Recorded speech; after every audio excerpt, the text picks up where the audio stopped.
So I got a point-and-shoot camera. Well, actually, I got three. The Olympus Mju-1, the Yashica Microtech, and the Canon SureShot.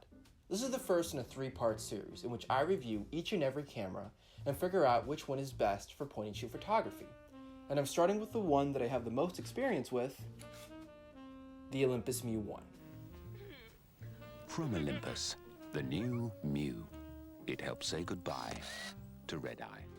The Olympus Mju, sold as the Olympus Stylus in the US, was released in 1991, and around 5 million of these cameras were sold.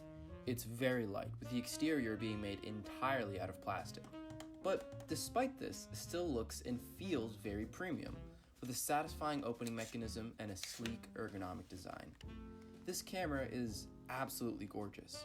Out of the 3 point-and-shoots I have, it's the prettiest out of them all, and the smallest, with this one fitting into my jacket or pants pocket with ease. The lens on this fella is an f3.5, and it is fixed focus. Features include autoflash, autofocus, a camera timer, and a tripod spot that is oddly located on the right side of the camera, but as seen here, it stands up perfectly fine. There's a little screen on the top that shows the amount of battery, the amount of photos left on the roll, and flash settings. The batteries on this thing are 123 batteries, which you can find pretty easily at your local CVS or any other convenience store. The viewfinder is pretty small but comfortable to use.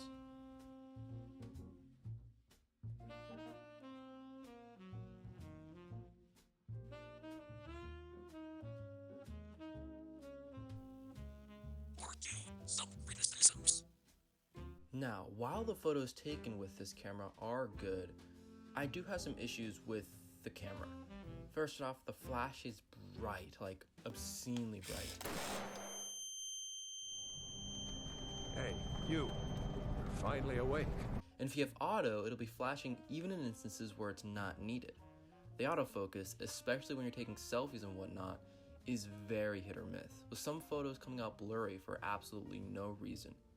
But if you exclude those things, the photos are great. I used Fuji 400 in my last shoot, and honestly, the photos turned out wonderful. Large spaces, even low lit ones, look pretty good. The photo taking time is also super quick, with the entire process taking around 2 to 3 seconds.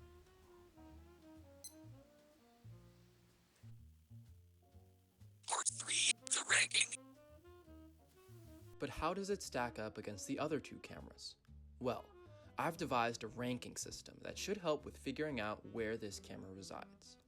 My system has 4 categories: ease of use, bulkiness, features, and looks. Category 1, ease of use. The first category is ease of use. How easy is it to pull it out of your pocket and take a photo? Well, as you saw previously, it takes around 2.8 seconds, with the ergonomic design allowing you to take a photo with just one hand. Pretty much everything, exposure, aperture, is automatic, with the only setting you really need to worry about is the flash, which can be turned off with this button right here.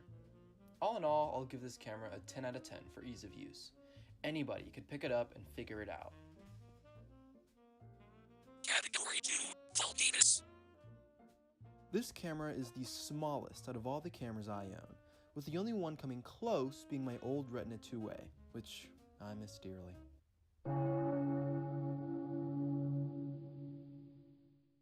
It weighs 170 grams and fits pretty well, albeit a little snug in a pants or jacket pocket.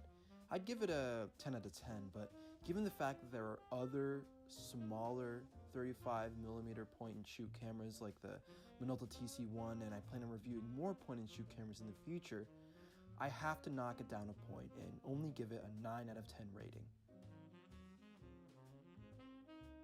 Category 3, features. Features. The amount of things the camera can do. This is where the simplicity of the Mju kinda bites it in the ass. Because the camera is so simple to use, it has basically no features. Sure, it has a tripod hole and flash, but it has no zoom, no low light mode, and no silly little switch that crops the photo into ultra wide mode. Listen, it's a dumb feature, but it is a feature. You could argue that the size is in and of itself a feature since it's so small, but that's a feature that should be a given when it comes to point-and-shoot photography. They need to be small in order to be considered point and shoot. You can't just call any camera with autofocus point and shoot. That's just stupid.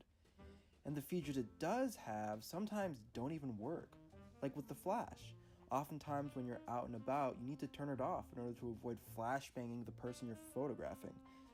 I have to take points away, which is why the Mju only gets a 5 out of 10 on the features rating. Category 4, looks. And finally, looks. I mean, just look at it.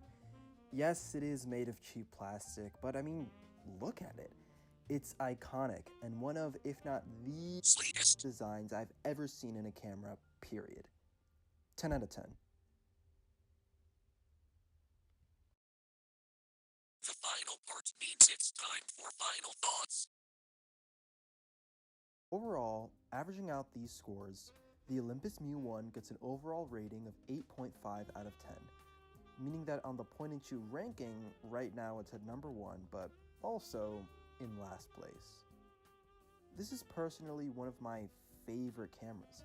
I feel so cool using it, and the ease of use means that I can at any point whip it out and take a picture, and not look like a dork while doing it, which I will get into in another video.